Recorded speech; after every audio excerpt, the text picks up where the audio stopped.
Tanzania Private Sector Foundation is advocating for establishment of no-stop border points to boost regional trade. In an interview with UBC, Raphael Maganga, TPSF's CEO, emphasized the need for Ugandan and Tanzanian authorities to address persistent non-tariff barriers hindering trade. The Tanzanian Private Sector Foundation Chief Executive highlighted the pivotal role of efficient transport corridors in facilitating cross-border trade, stressing the importance of seamless movement of goods and services. Despite multi-million-dollar investments in border infrastructure, like the one at Mutukula, Maganga noted differing perspectives within the business community. The aim of the one border stop post, especially on the Mutukula border, the aim was to ensure that goods and people move seamlessly and smoothly, and it should not be impeding to trade. But what we've experienced over the last couple of years, it's still a one more stop to trade. So what we call as private sector, but also for the governments, is to ensure the Mutukula border becomes a no-stop border for our cargo to move across the border.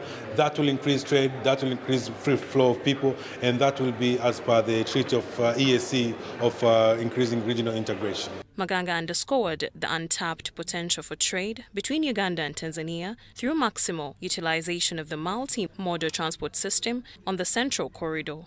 And as the private sector, we call for more investment across our borders to make that corridor one of the most efficient corridors for us for trade. Noting that a lot of Ugandans rely on the port of Dar es Salaam to transport their cargo, meaning if we are able to make that corridor very efficient, it will attract a lot of cargo coming that is transiting to Uganda. The Uganda business community weighed in on the issue of learning Swahili and doing business in the region. So they want at least to be speaking Swahili, but at least they are trying to change. This is something the government itself has to put in its people.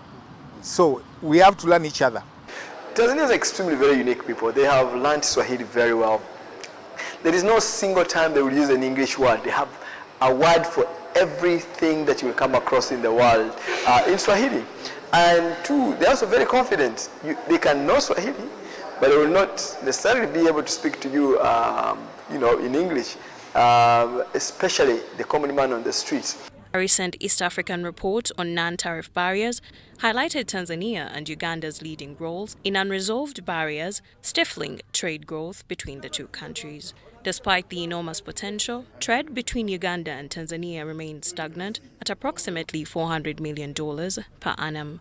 Non-tariff barriers come in different forms, such as the increase in quotas, delays at the borders, and other areas that really disturb and become very challenging for the business community.